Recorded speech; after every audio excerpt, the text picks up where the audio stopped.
mandamientos debemos cumplirlos porque son la voluntad divina sin limitarlos a nuestro entendimiento. Pero cuando dijimos nace Benishma, ¿no? Vamos a hacer, vamos a escuchar, vamos a tratar de comprender. Entonces aquí se analiza los motivos espirituales de las mitzvot. ¿Cuáles son las mitzvot que vienen ahora con respecto de Pesach? Comer matzah. Comer matzah, muy bien. ¿Qué más? Eliminar el hametz. Muy bien. La prohibición de comer hametz o mezcla de hametz. Son las mitzvot principales, hacer el seder, etc. Entonces vamos a empezar con la mitzvah de no comer hametz.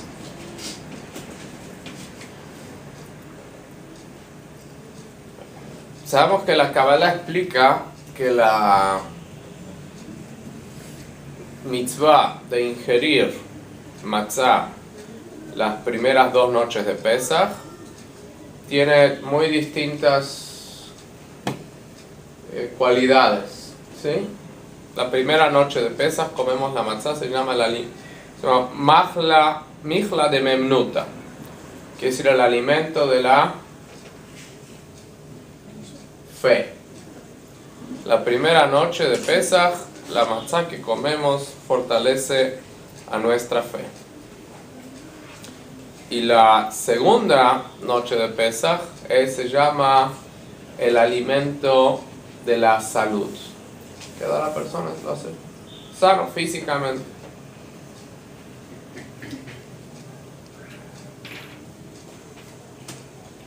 Entonces, hay obviamente una relación entre el comer matzah y el no comer hametz. Y sabemos que tanto la matzah como el hametz se hacen ¿de qué? De harina de trigo. Harina de trigo. De cereal. No a fuerza de trigo, por lo general. El cereal más usado es el trigo, pero también se puede hacer. También son hametz los otros 4 cereales. Y también se puede hacer matzah. Hay matzah de espelta y otros tipos de matzah. Ahora, ¿qué es lo que dice la Kabbalah sobre el cereal y el desarrollo del ser humano? Que el niño no puede hablar, no dice papá y mamá hasta que prueba el cereal. Y lo vemos lamentablemente con gente que tiene enfermedades en que no pueden procesar bien distintos alimentos, que no pueden comer cereal, que no pueden hablar, ¿no? O sea, gente que desde nacimiento tienen esa enfermedad, no pueden hablar. Ahora, así como es materialmente, también más aún es espiritualmente. Como dice, no puede hablar, no dice mesa ni silla, sino no dice Av Vaem, papá y mamá.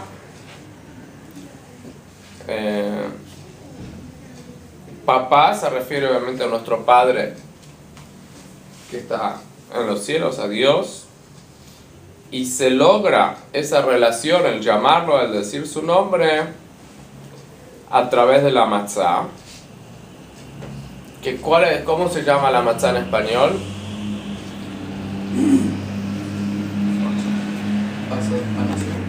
Pan ácido o pan pobre.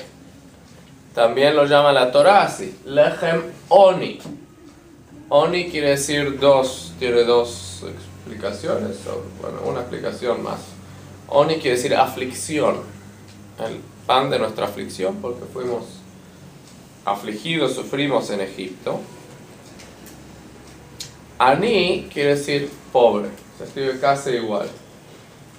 Aleph perdón, Ain, Vav, Nun, Yud, quiere decir Oni, opresión, y sin la Vav, Aleph, Nun, Yud, es Ani de pobre. Ani con Aleph quiere decir yo. Entonces,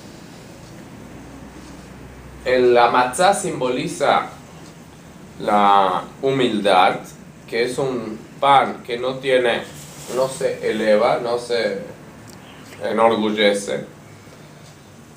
Y es la fe simple que nos conecta con Dios con humildad. Que la fe precisamente es conectarse con Dios desde un nivel bajo, simple, pequeño. Yo soy muy pequeño, no merezco, tengo fe, me uno con Dios a través de la fe, no a través de mi entendimiento, mi sabiduría, etc. Y eso viene de la Jochma. ¿Por qué? Explicamos en otras ocasiones que Jochma forma también las palabras Koach Ma, el poder del Ma, que Ma quiere decir literalmente que, es siempre la Torah una expresión de humildad, como escrito Vanachnu Ma y nosotros qué, o sea, que simbolizando la nada. Y por el otro lado, lo opuesto es la masa Hametz. Hametz, ¿qué quiere decir? Fermento, es algo que crece, que se eleva, que se fermenta. Implica grandeza y elevación, que es el sentirse a uno mismo, es lo contrario.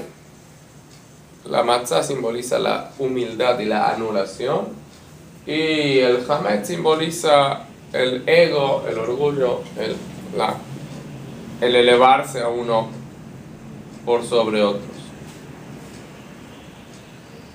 Entonces, en Pesaj, que es cuando comienza nuestra conexión con Dios a través de la fe, cuando recibimos, se fortalece nuestra fe, tiene que ser a través de la anulación, de la humildad, de empequeñecernos.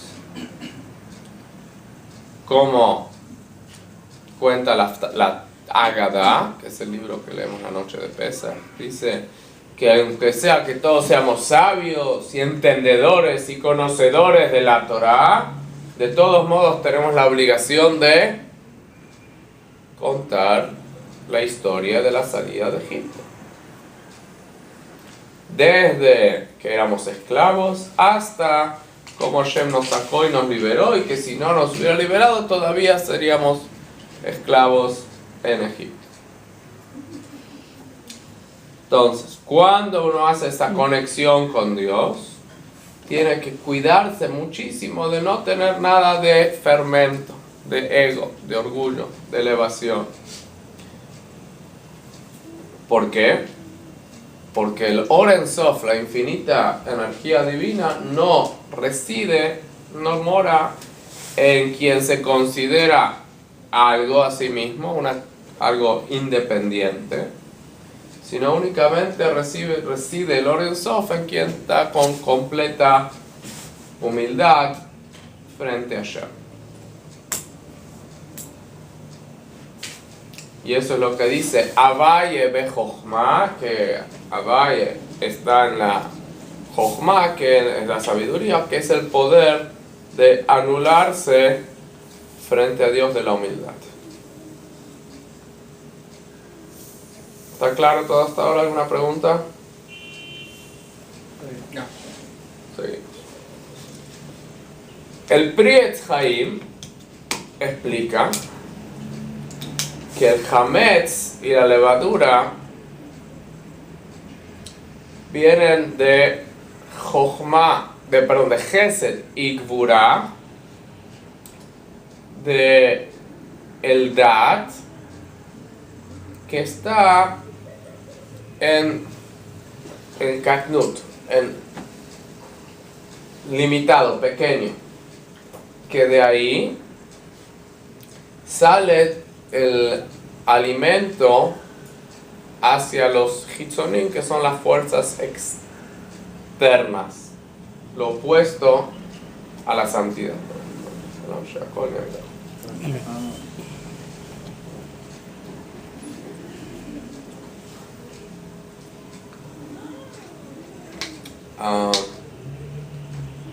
¿Qué quiere decir? Sabemos que en el mundo todo viene de Dios. Lo bueno, lo santo y también lo opuesto.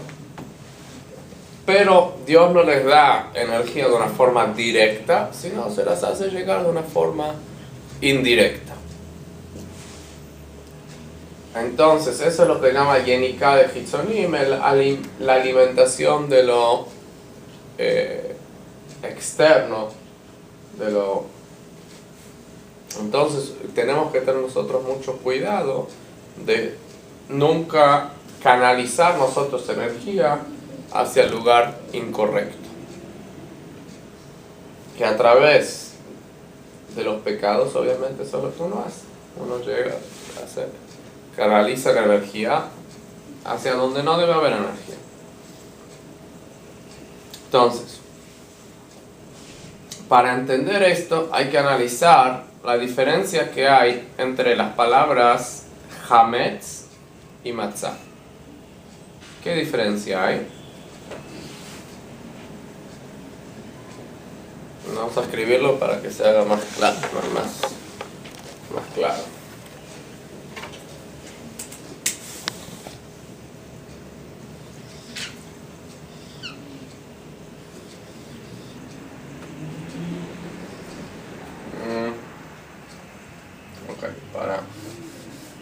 No vamos a escribir la letra final para que... Tendría que haber una tzadik sofita aquí, pero para que sea más fácil el ejercicio pongo una tzadik normal.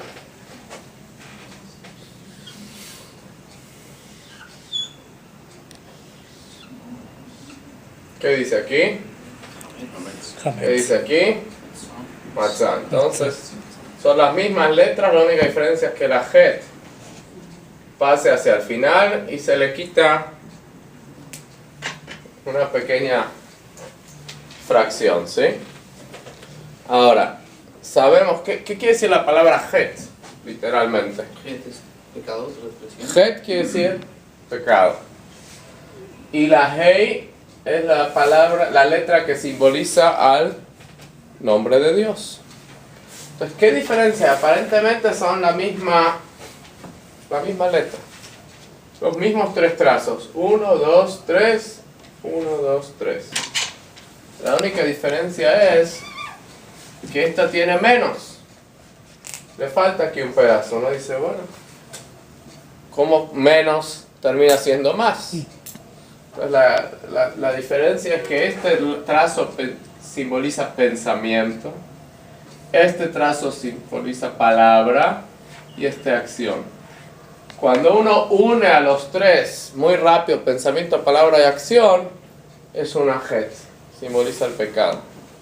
Cuando una persona piensa, habla, pero antes de actuar, recapacita y analiza, hace una pausa y después actúa, ahí es el nombre de Dios, es la perfección. Ay, me van a decir, ¿cuál es la letra que se le parece mucho a esta? Pero que baja un poquito más todavía. ¿Cuál es esta? La Kuf. Esta debería ser una letra más santa todavía, ¿no? ¿Por qué? Porque tiene más acción. Pero la palabra Kuf, ¿qué quiere decir también? Se escribe igual, pero se pronuncia un poco distinto, que es un kof en hebreo. ¿Alguien sabe? Como loco, Un chango. un chango. Un chango. ¿Por qué? Porque cuando uno se mete demasiado en la acción, está demasiado en la acción, termina siendo como un chango y no es la perfección. La perfección es mantenerse en línea, no hundirse en el mundo material, que es lo que la línea simboliza. ¿Ok? ¿Qué otra letra también representa la perfección? Yud. Muy bien. ¿Y qué características tiene la yud? ¿Qué más? Vamos a mostrar. ¿Hay una lesbet por aquí? Que está contenido en todas. Está de aquel lado. Está muy chiquito. Ok. Yo creo que aquí se ve mejor, ¿no? ¿Qué característica tiene la yud? Miren este cuadro. Un pequeño.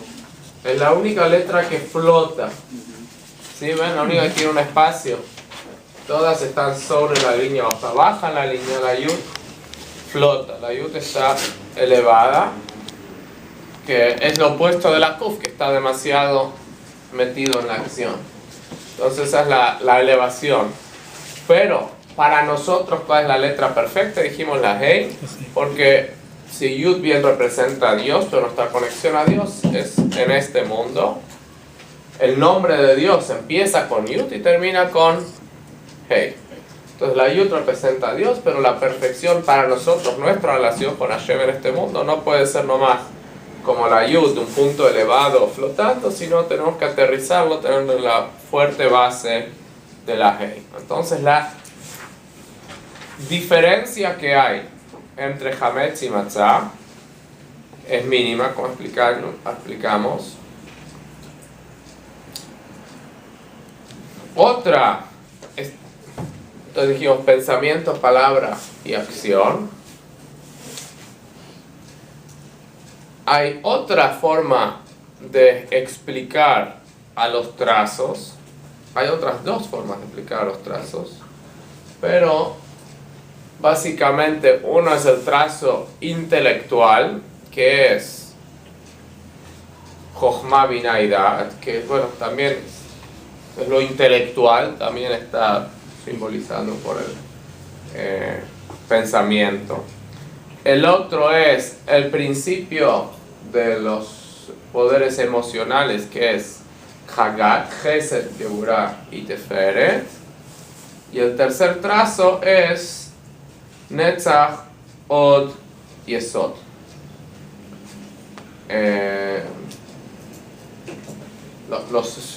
Los últimos de las Sefirot.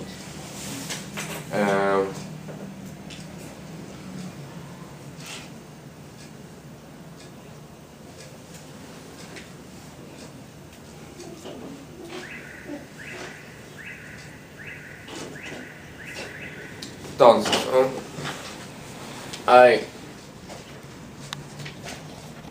vamos a hacer otra J aquí más grande.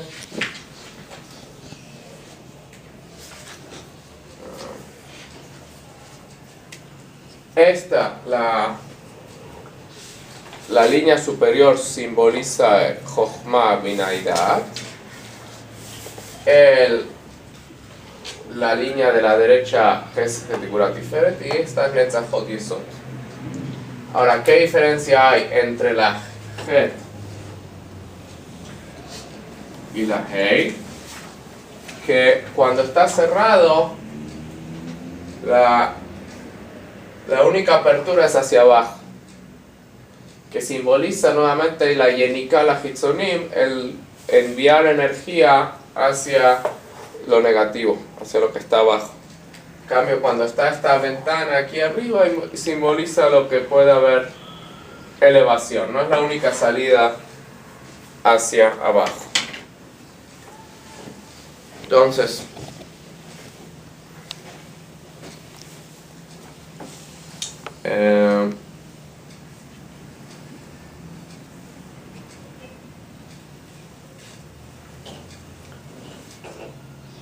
y eso es lo que simboliza la diáspora, el exilio de la presencia divina, como dice en el libro de Proverbios, que sus piernas o sus patas descienden hacia las profundidades, que es cuando los dos lados de Netzach Od Yesod y Gesed Gvura Tiferet no tienen como única salida sino ir hacia abajo. Y por otro lado, la frase que cantamos los viernes de noche que dice Pia patja bejochma, su boca abre con sabiduría, se refiere a la ventana esa que tiene la Hei, simboliza la Jochma, que por ahí puede haber la elevación, que es cuando la Jochma ilumina al Malhut, que el Malhut es el plano en que existe toda la letra Hei. Estamos hablando de la Sefirot como existe en el Malhut.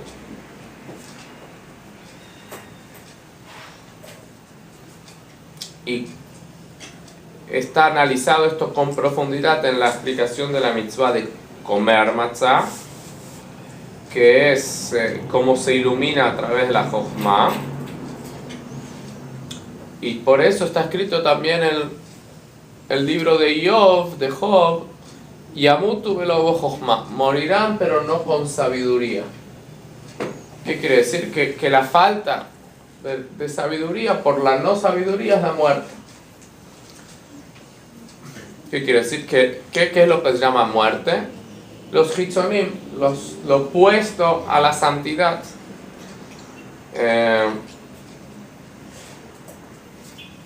Que ellos no pueden recibir del nivel de Jochma. ¿Por qué? Porque Jochma, explicamos, es la anulación a Dios.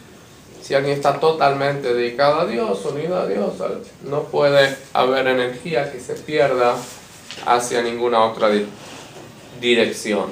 Entonces, la matzah es lo que representa la conexión, la humildad, cuando uno se hace pequeño y no deja lugar para que Dios llene todo el espacio, y de esa manera no puede haber desviación de energía.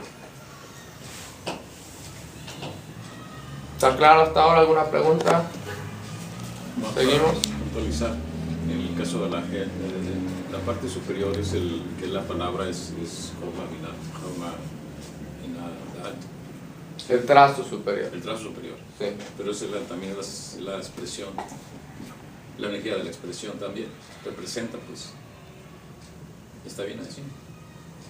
Bueno, son dos explicaciones distintas. Ah, ok. O sea, en una se toma este trazo como el de lo intelectual, y en el otro se toma este trazo como lo intelectual. Porque en uno se toma, el trazo es así, o sea que uno empieza y sigue y termina, y el otro se ve más, o sea, no tanto como uno hace el trazo, sino como que está más elevado. Está más elevado lo intelectual, es la línea de arriba, le sigue el Gesed Gvura Tiferet y le sigue una Netzach y eso.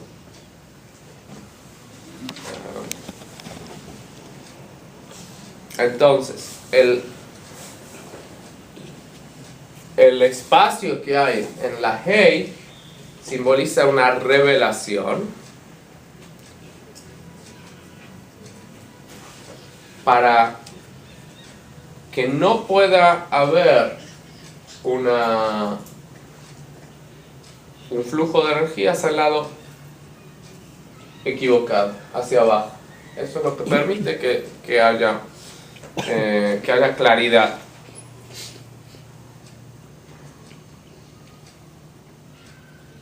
En Hametz, por otro lado, que falta esa ventana, por decir, implica una falta de luz, de Jochma, en el nivel de Malhut, que dijimos que toda la letra esta existe en el nivel de Malhut. Por eso pueden recibir los Hitzonim, los lados, lo opuesto a la santidad, por abajo, a través de las patas que dijimos, las piernas que descienden hacia la profundidad. Y por eso es que el Hametz, el fermento, los negativos, se eleva, porque no tiene la claridad, la luz de Jochma que lo ilumina y lo pone en su lugar.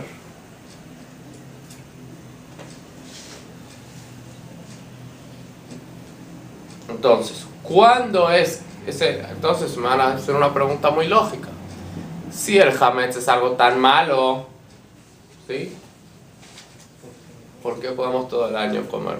¿Por qué no hacernos gluten free como está de moda en muchos lugares? Estuve en Canadá recién y hay por toda mucha gente en Estados Unidos también de no comer.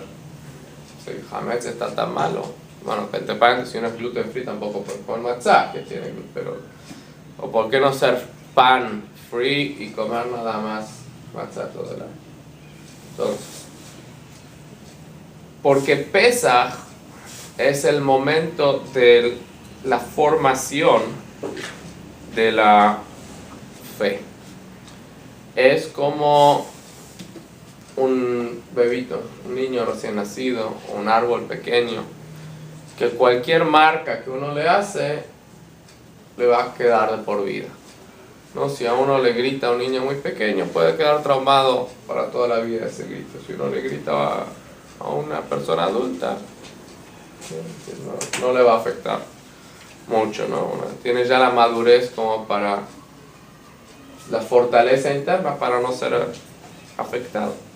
Entonces, el Hametz que crea ese bloqueo o ese ocultamiento únicamente en Pesaj, porque es cuando salimos de Egipto, cuando empezamos a recibir la fe, que es cuando estamos en el nivel que llama la Kabbalah Katnut de Abba, el pequeño papá o la sabiduría que está todavía pequeña, sin desarrollar. Pero cuando ya empieza a iluminar en las almas de Israel lo que se llama Mohin de Gadlut, la expansión mental o expansión intelectual, cuando ya hay una Jochma, una Binah, fuertes y sanos, que ya la persona capta la esencia de la divinidad, entonces ya no hay distracciones, ya no hay nada que pueda impedir que la energía vaya en el camino en que debe ir. Que eso es la diferencia entre Pesaj y Shavuot, que ya cuando se recibe la Torah ya se está a un nivel totalmente más elevado.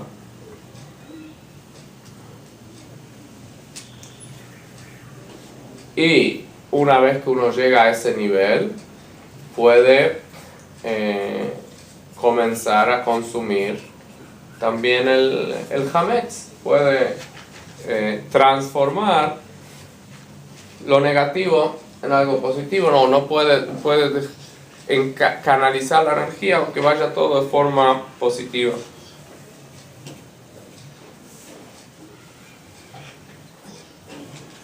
Entonces uno puede tomar lo que simboliza el Hametz y canalizarlo a través de una mente desarrollada, una mente sana, que va Mohin de Gadlut, una expansión mental hacia la Kedushá, hacia la santidad, que de ahí viene todo.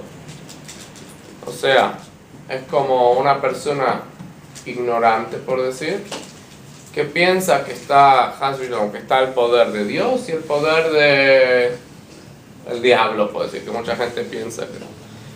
Pero ya que una persona sabe que no existe ningún poder fuera de Dios, ya que lo tiene eso claro y su fe está fuerte, se va a dar cuenta que no hay ninguna tentación en el mundo, no hay ninguna distracción en el mundo, porque todo no viene de Hashem y no hay absolutamente nada fuera de eso.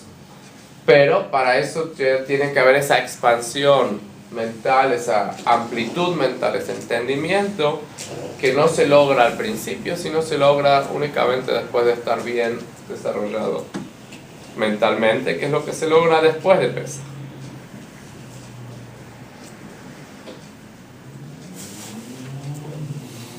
Y por eso, cuando recién había obligación de ofrendar a Dios pan, que tenía que ser hametz, porque en el altar que decimos todos los días en el rezo, Kijol seor vejol devash lo taktinu mimenu ishel Hashem, ¿sí? Que no se puede ofrecer a Dios ningún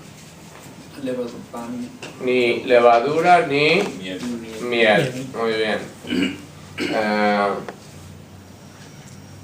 Pero en Shavuot se ofrecía una ofrenda de 2 hogazas de pan. ¿Por qué? Porque eso ya demostraba que había el desarrollo y crecimiento como para tomar al hametz y elevarlo también hacia Dios.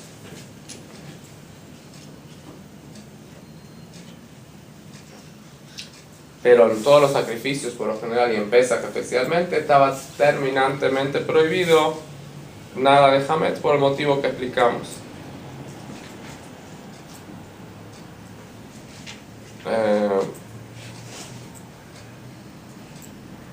Y no solo eso, sino que si la persona comía hametz en Pesach, ¿qué pasaba? ¿Cuál era su castigo? Karet, exterminio. Era cortado. ¿Por qué? Porque su alma se separaba de manera que ya no podía recibir la emuná, la fe, que es el comienzo para todo.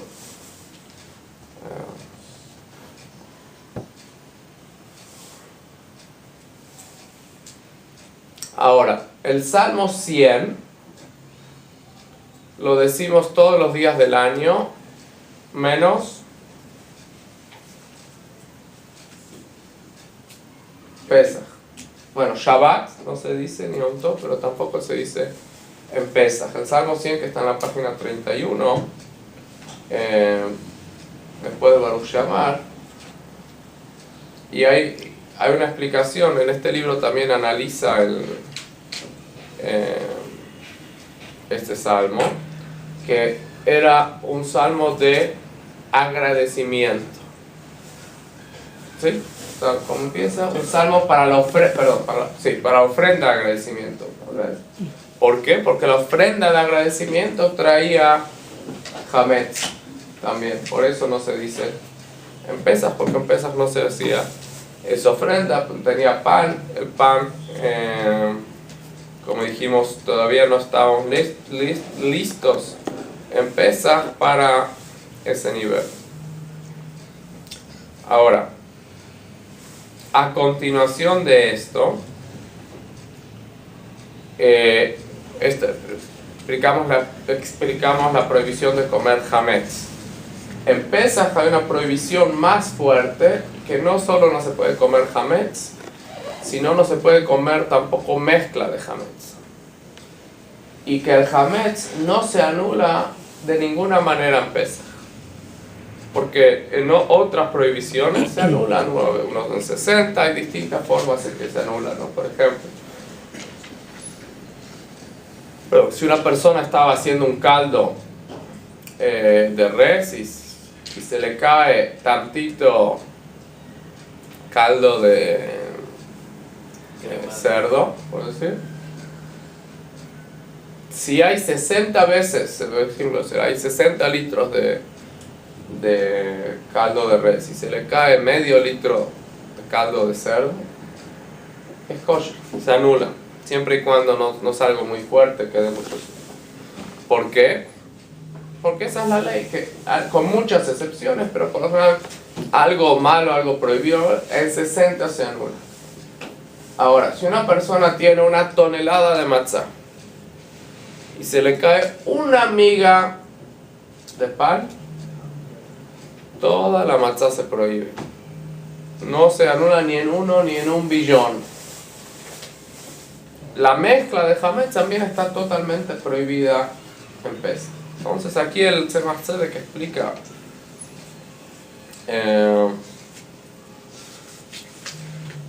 que la Torá, de acuerdo al Maimónides, la Torá hizo una mitzvah especial para prohibir la mezcla de hametz. ¿Por qué? Porque no solo dice que no se puede comer hametz, sino que en Shemot 12 dice kol mahmetzet lo tojelu. Mahmetzet es como, no sé cómo decirlo, no sé cómo decir, hametz es como decir pan, y mahmetzet como decir paniza, o no sé, algo que tiene mezcla de pan en sí, ¿no? Que no es pan 100%, pero que tiene... El pan de dulce está mezclado. ¿Ah? El pan de dulce está mezclado. Lo que llamamos pan de dulce. Puedo decir, pero la idea es algo que según Maimónides es una prohibición especial que la Torah dice para prohibir la mezcla de hametz. Entonces hay que entender cuál es la diferencia entre prohibir el hametz y la mezcla de hametz, que es una mitzvah separada según Maimónides y el Shulchan Aruch, el Bet Yosef, Rabbi Yosef Karo. Según Ramban, que es Nachmanides y el Rosh, no es una mitzvah separada, sino es un detalle dentro de la prohibición de comer hametz.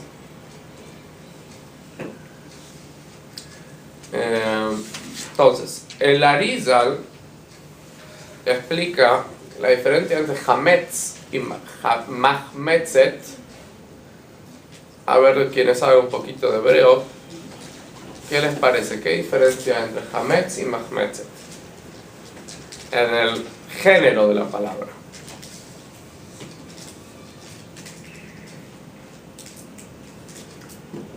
Hametz suena masculino, y todas las palabras que terminan con taf, como mahmetzet, como at, es femenino. Entonces,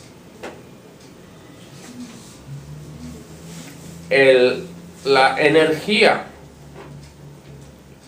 del hametz, que simboliza lo masculino, que sale de Gesed y Gvurá,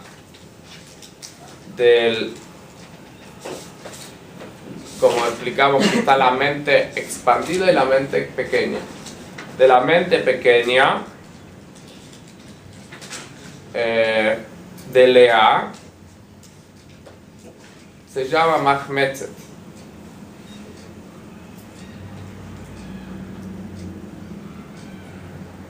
Y se nos prohibió ingerir esto también, y no solo ingerir, sino hay una mitzvah especial con hametz que es distinto a todas las otras prohibiciones. ¿Cuál es? Se me prohíbe tener en mi casa un sándwich, por decir, de jamón y queso. No, un cheeseburger o leche de camello. Puedo tener en mi casa si quiero, si encuentra. Pero lo único que nos prohibió la Torah tener es idolatría y hametz el Pesach. Pero que no me olvido nada. ¿Por qué? Bueno, vamos a ver primero la explicación simple, porque primero hay que entender la explicación simple de las cosas para entender la explicación más profunda. ¿Cuál es la explicación simple? ¿Por qué piensan que no se puede tener hametz en Pesach? Porque representa ese orgullo de Simple, sin cabalá, sin nada. Salimos de Egipto, corriendo. Más simple. Alguna razón muy práctica. No se me prohíbe tener cerdo, jamón en la casa. ¿Por qué?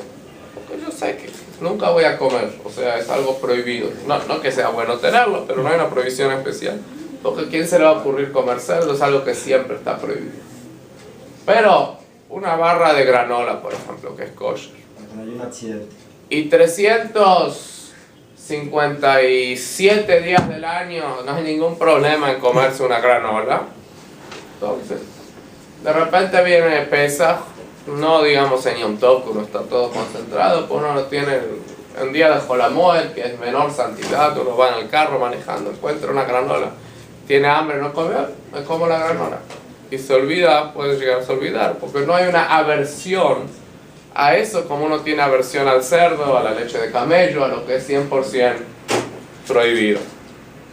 ¿Ok? Entonces, por motivo muy práctico, lo sabe, la Torah nos prohíbe que no se vea, que no se tenga. ¿Por qué? Porque es muy fácil, algo que siempre se puede hacer, llegar a hacerlo. Por ese motivo también se acostumbra a bloquear las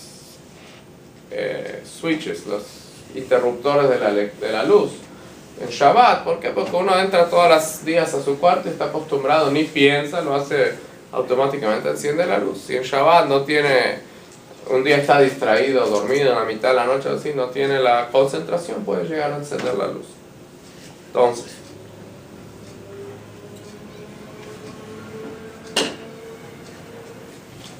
pero por otro lado, ¿qué es lo que representa el Mahmetzet? Dijimos, Lea, que dijimos, es la vestimenta del pensamiento, en lo que se inviste en pensamiento y cómo se inviste en los sentimientos, que viene del yesh, del ego, del orgullo, del sentirse a uno mismo como algo muy importante, que se llama hametz, que eso viene del nivel masculino y se expresa de ahí del pensamiento, se expresa en el habla, que simboliza alea, que simboliza lo femenino, que simboliza cómo se traduce en los sentimientos, en el Mahmetzet, en la mezcla. Y físicamente, como dice el Maimónides, es la mezcla de Hametz. Entonces, simplificando un poquito, el Hametz, el orgullo, causa que la persona genere pensamientos y sentimientos negativos que afectan a la persona, lo desvían, lo desconectan de Dios, y todo viene porque una persona se siente sumamente elevado. Una persona orgullosa es muy fácil ofenderlo. Una persona humilde es muy difícil ofenderlo. Eso es lo que dice aquí, que Maimónides también escribe, que en la vida, en todo, hay que buscar el término medio. Menos, que es lo que uno debe alejarse absolutamente hasta lo opuesto, el orgullo. Uno no debe caminar en el camino del medio con respecto al orgullo, no ser ni muy orgulloso ni muy humilde, como Maimónides dice, que uno no sea ni muy gastador ni muy avaro, que viva, que gaste, digamos, normal, que no sea ni muy comilón ni que se mate ayunando, que coma, se alimente sano y normal. Pero hay una cosa que Maimónides dice, aléjate hasta el extremo total, que es la humildad, el orgullo. ¿Cuál es el extremo que hay que ir? El de la humildad. Y por eso, según Maimónides, es una mitzvah especial de la Torah, ni siquiera que haya mezcla de hametz, que si hay una amiguita de hametz en una tonelada de matzah, todo está prohibido. Y si analizamos los problemas del ser humano, la mayoría son por eso, porque una persona piensa, siente, se merece, como dice en inglés, sense of entitlement, no sé cómo se dice en español, uno piensa que yo me merezco, que yo, y cuando no nos va exactamente como nosotros queremos, entonces nos enojamos, nos sentimos mal, ¿no? Si una persona tiene humildad y sabe que no nos corresponde nada, y absolutamente todo lo que recibimos tenemos que estar agradecidos a Dios y apreciar lo que Él nos da, entonces absolutamente todo uno recibe, todo lo que nos sucede con amor y con humildad, y lleva una vida más feliz y más productiva, y con menos enojos y con menos ofensas, ¿Por qué? Porque una persona se hace pequeño, es muy difícil molestarlo. Entonces, resumiendo, explicamos dos mitzvot. La prohibición de comer hametz en Pesaj. Únicamente dijimos que es esa prohibición porque en Pesaj, cuando se empieza a desarrollar nuestra fe y para recibir hay que hacernos muy pequeños, muy chiquitos, quitarnos totalmente como un alumno que quiere aprender su maestro, tiene que dejar de lado sus pensamientos y sus ideas para recibir lo que el maestro le está dando. Si uno se pone a pensar sus propios desarrollos intelectuales cuando el maestro le quiere enseñar, no va a recibir nada. Entonces en Pesaj es cuando estamos con el vaso vacío, cuando más pequeños nos hacemos más podemos recibir. Pero ya que crecemos y desarrollamos, como llegando a Pesaj, dijimos, tenemos el poder, inclusive el hametz se ofrecía en Shavuot, la ofrenda de hametz, que inclusive el hametz se lo puede transformar y elevar y ofrecer a Dios también como sacrificio. ¿Por qué? Porque ya la fe primero y después el desarrollo intelectual de uno está lo suficientemente poderoso como para saber que no hay nada fuera de Hashem, de Dios.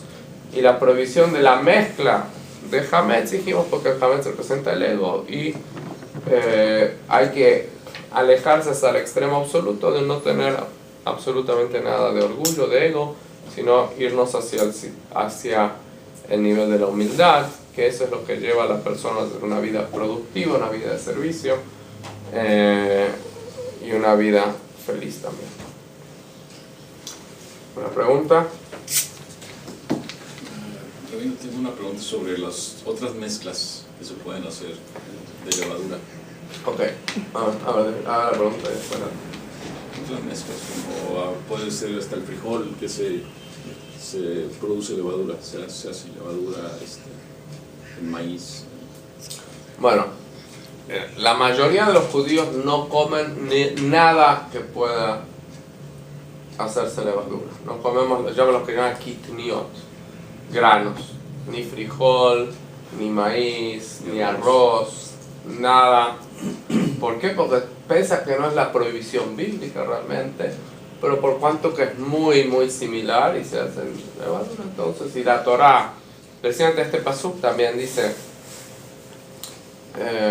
tantas veces en la Torá, mahmetzet, o seor, levadura, aunque la interpretación literal es de los 5 cereales, pero dice, bueno, hay que cuidarse mucho de nada que sea leudado, entonces.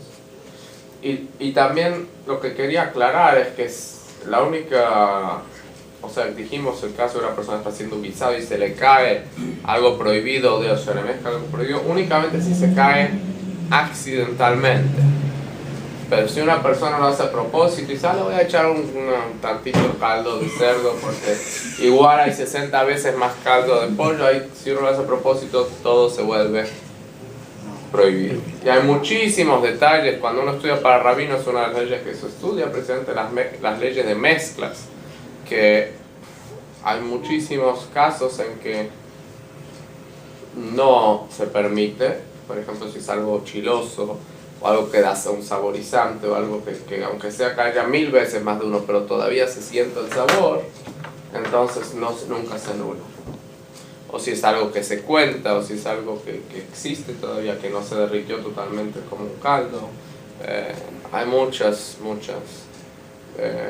detalles al respecto. Y para terminar con una historia también que tiene que ver con esto de lo que son los estudios rabínicos y las mezclas. Dice que en una ocasión una persona vino al rabino a preguntarle, dice, se me cayó 1 litro de leche en la olla del cholent, en la olla de la comida de carne para Shabbat. Dice, ¿qué hago? Entonces el rabino le hace todo tipo de preguntas y ve que no había 60 litros de cholent, mucho menos. Entonces el rabino estaba tratando de ayudar a la persona, porque era una persona pobre y si no, no tenía lo que comer, pero no había forma, hasta que se le ocurrió al rabino, dice, un momento, llamen al lechero, y ahí viene Jaime y dice, rabino, ¿qué puede ayudar? Dice, una pregunta, Jaime, ¿cuánta agua le echas a la leche? Rabino, ¿cómo sospecha de mí? Dime, no, es que a veces las vacas fue un año muy malo y esto y lo otro. Ya que le saca la fórmula de cuánta leche, llama a la mujer y dice, puedes echarle 2 litros más de leche. No pasa nada. Obviamente es un chiste, nunca se le puede echar leche, como dijimos, pero a veces hay que ser un poquito creativo, ¿no? Hay muchas cosas que no están en el libro escrito, pero cuando uno averigua, otra también historia que sí es real, de una mujer que viene al rabino y le pregunta si pueden hacer kiddush con leche el viernes de noche. Entonces el rabino piensa y dice, bueno, es una pregunta muy buena, déjame analizarlo, te voy a contestar al ratito. Mientras que va, el rabino envía gente que compre pollo, que compre carne, que compre vino y que compre todo, porque si la mujer iba a hacer kiddush con leche, que sí, que no había carne, que no había pollo, que no tenía nada para comer el Shabbat, como debe ser, entonces uno tiene que tener también esa claridad mental y no irse a lo técnico, si se puede o no se puede, sino a veces hay que mirar un poquito más amplio. ¿Otra pregunta? Los granos, ¿hay que sacarlos o nada más no se comen? No hay que sacarlos, es lo que decimos, que todo no puede haber en la casa. No puede haber frijol, no puede haber arroz, no puede haber lentejas. Si lo que no se come, se saca. ¿Qué es lo que se puede guardar en ese cuarto que cierras? Todo. Lo puro vende. Para lo que llama la venta del Hametz, que se hace a través de un rabino, que le vende a un no judío todo lo que uno no. Porque hay cosas, por ejemplo, los trastes. Los trastes son Hametz. Dentro de una olla en que cociné espagueti, en las paredes de la olla hay Hametz. Entonces, ni modo, aunque yo tire todo, me regalen, no tengas ni pan, ni cerveza, que también es Hametz, ni frijoles, pero ni modo que me deshaga de todos mis perfumes y de todos mis cosméticos y de todos mis trastes, y entonces a fuerzas hay cosas que son Hametz que uno va a tener en la casa. Entonces se hace, por siglos se hace esta costumbre que es de vender el Hametz. Entonces en ese cuarto hasta pan uno puede poner. Pero que se va a vender o que se vende. Se vende y el cuarto se renta a uno judío y está prohibido entrar a ese cuarto, todo pesa. El almidón que se utiliza normalmente obviamente para las prendas, los cuellos, puños, ¿es considerado también? No. ¿Ese no? No, porque ya perdió toda su... O sea, si ese es almidón de spray, digamos, sí. ese ya no se considera. Ya perdió toda su calidad alimenticia.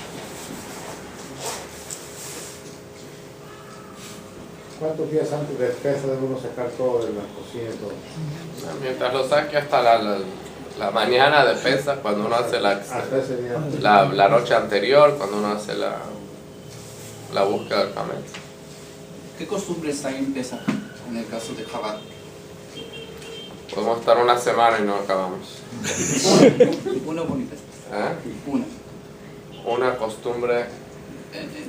Pesach, digamos, característica de Shabbat. La comida del Mashiach. La comida del Mashiach. Que se hace para extender el Pesach, el octavo día de Pesach, que es el día más elevado según la Kabbalah, que es lo que simboliza la conexión sobrenatural, el día del Mashiach. Como sabemos, el arpa del Mashiach va a tener 8 cuerdas, entonces para extender al Pesach se hace una comida especial en la que se toma 4 copas, se come matzá, se canta unas melodías especiales invocando a todos los líderes hasídicos y se llama la comida Mashiach. Y en el caso de la familia, con la familia, una costumbre, una otra. Eso se puede hacer familiarmente también. ¿Y tiene algún ceder en especial? Por el que hecho de dijimos. las 4 copas. En los tiempos. Matzah, las 4 copas y se cantan melodías específicas y se habla de Mashiach, obviamente.